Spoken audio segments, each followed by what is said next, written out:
José Saavedra. Yo vengo a exponerles de elementos de transmisión de energía.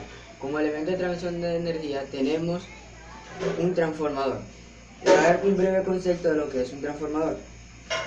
El transformador eléctrico tiene el propósito básico de transmitir energía eléctrica de un circuito a otro mediante conductores acoplados inductivamente, convirtiendo esa energía eléctrica que tiene un voltaje o una corriente determinados en energía eléctrica con otro voltaje o corriente. Estos mecanismos se basan en dos principios esenciales: el electromagnetismo y la inducción eléctrica.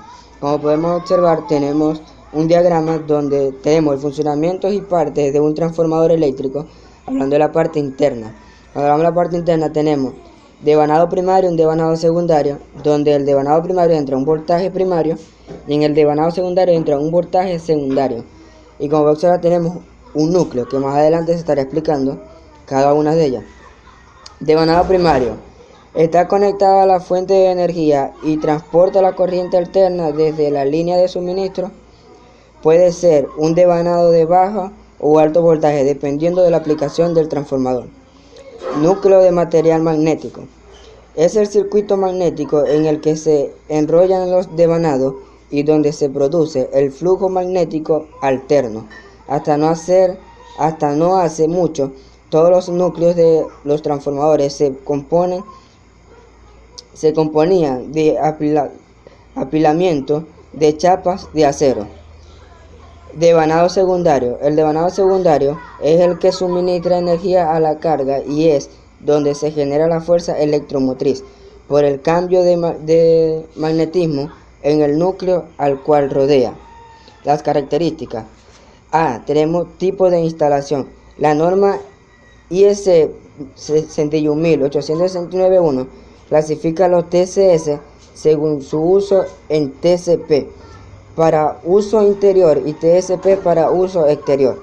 Los transformadores para uso interior se utilizan para instalación dentro de celdas y medida de medida.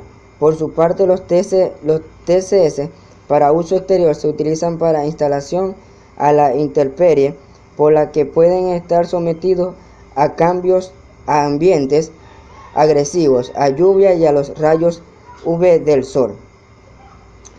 Nivel de aislamiento. Los TCS son conectados a líneas de medidas tensión, las cuales trabajan a una determinada tensión nominal y a una determinada tensión máxima. El aislamiento del TC debe estar diseñado para soportar una tensión mayor o igual a la tensión máxima de la línea, por lo que se define el nivel de aislamiento de un TC. La relación del transformador. Según IS 61869, la relación de transformación para un TC se define como la relación de la corriente primaria nominal a la corriente secundaria nominal.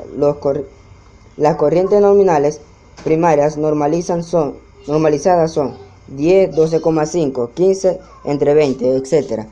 También todos los múltiplos. Las corrientes nominales secundarias normalizadas son 5 y 1. Burden o potencia exactitud.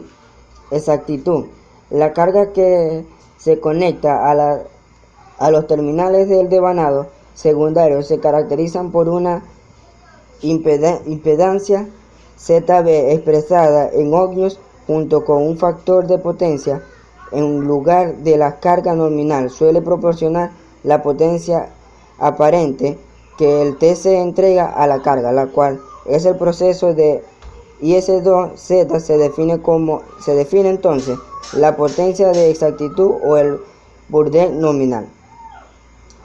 Clase de exactitud. La clase de exactitud se designa por un valor el cual es el error de intención admisible expresada por porcentaje para una corriente y una carga de exactitud dada. Corriente térmica de corta duración. Cuando el devanado primario circula una corriente de cortocircuita, el conductor primario tiende a elevar su temperatura de una manera muy rápida, pudiendo incluso dañar el aislamiento interno alrededor del conductor y con el riesgo de una explosión. Factor de seguridad. Considere que un TC está alimentando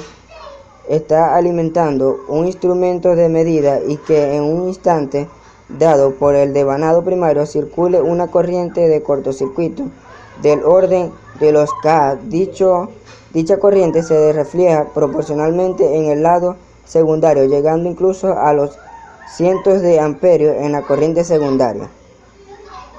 El funcionamiento. Aclaremos el funcionamiento de un transformador. El funcionamiento de un transformador se basa en el fenómeno de la inducción magnética entre dos circuitos al conectar el embobinado primario en una fuente de tensión alterna. Se produce una inducción de flujo magnético en el núcleo de hierro. En un transformador ideal, el 100% del flujo es recorrido por el bobinado secundario. Sin embargo, en la realidad, una pequeña parte del flujo se pierde.